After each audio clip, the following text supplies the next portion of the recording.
Staying connected socially can be really difficult, especially if you're caring for someone who has a dementia related illness, because a lot of people just don't understand and they are either confused by it or they are scared of it or they just don't know what to do.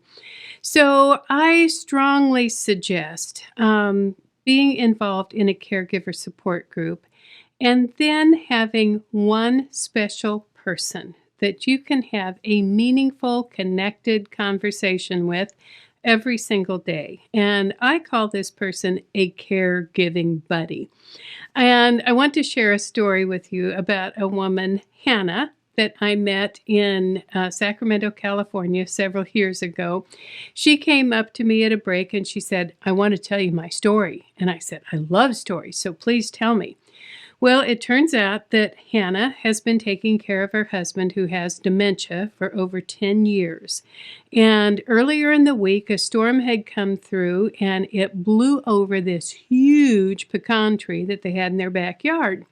And she said it was so big that I couldn't get over it or around it to get to my chicken coop.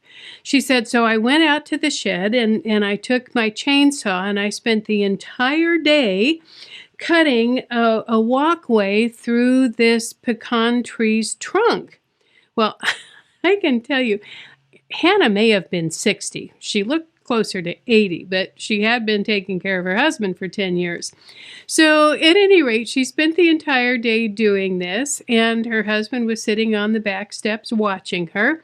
And when she finished, she took the chainsaw back to the shed, and then she approached the house, and she was covered in sweat and sawdust and wood chips. And he looked up at her and he said, "Sure is a lucky thing that I wasn't out there when that tree fell."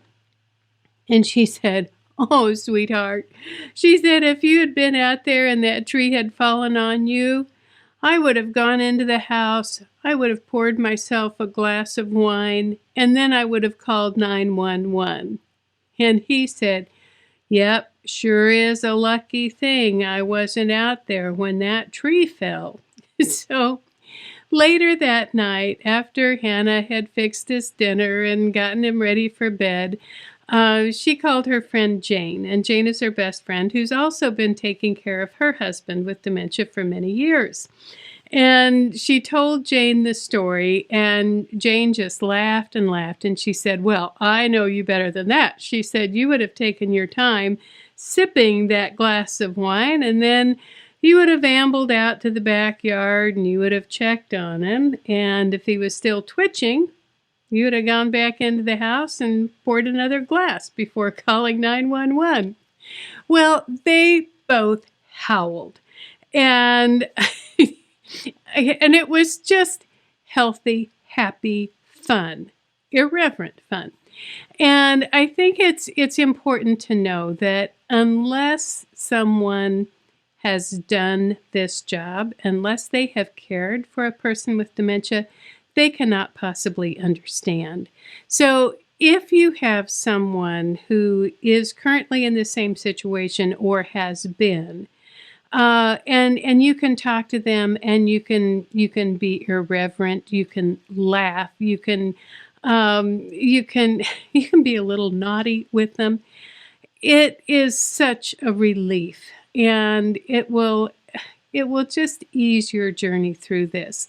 The most important thing is that you have someone that you can talk to who will not judge you, who will not criticize you, who will not tell you how you should or should not feel.